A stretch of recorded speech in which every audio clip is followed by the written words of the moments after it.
అందరికీ నమస్తే.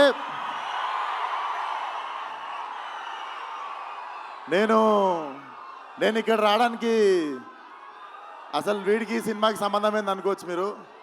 ఒక రీజన్ చాలు నేను రావడానికి ఇక్కడ, మీకు తెలుసు అది. అన్నని చూడడానికి ఎన్నిసార్లు ఛాన్స్ వచ్చినా వదులుకోనది.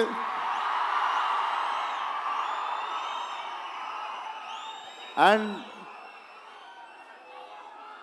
చెప్పి కొట్టుళ్ళ కిక్ వేరు ఉంటుంది. సిద్ధు చెప్పి చేసిండి పని. సిద్ధు నాకు తెలుసు నువ్వు ఈ సినిమాని ఎంత నమ్మినావు.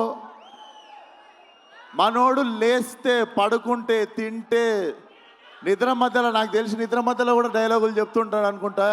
ఒకటే సినిమా నమ్మిండు. నేనైనా 2-3 సినిమాలు చేస్తుంటా 2-3 ఇయర్స్లో. It's not a joke. కెరియర్ని పక్కన పెట్టి ఒకటే సినిమాని అంత లాంగ్ టైం నమ్మడం. నాకు తెలిసి Tillu is a cult character అని నేను చెప్పినుండే టిల్లు కూడా మన సినిమా చూసి. Tillu is a therapist we all need once in a while in life. So Tillu keeps coming.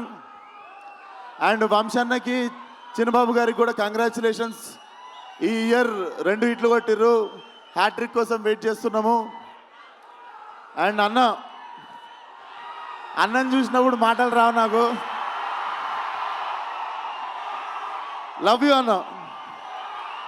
ఖతర్నాక్ ఉన్నాడు లేచుండికే. So congratulations to the whole team. And Siddhu once again, చాలా తక్కువ మంది ఇండస్ట్రీకి ప్లేస్ అవుతారు. నువ్వు కూడా ఇండస్ట్రీకి ప్లేస్ అయ్యే క్యాండిడేట్వి. చాలామందికి ఇండస్ట్రీ ప్లేస్ అయితే ఇండస్ట్రీకి ప్లేస్ అయ్యే టాలెంట్ కొంతమంది ఉంటారు. నిజంగానే కారణ జన్ముడు మనోడు. So waiting for Tillu cube. All the best to the whole team. జై NTR. Thank you so much Vishwak.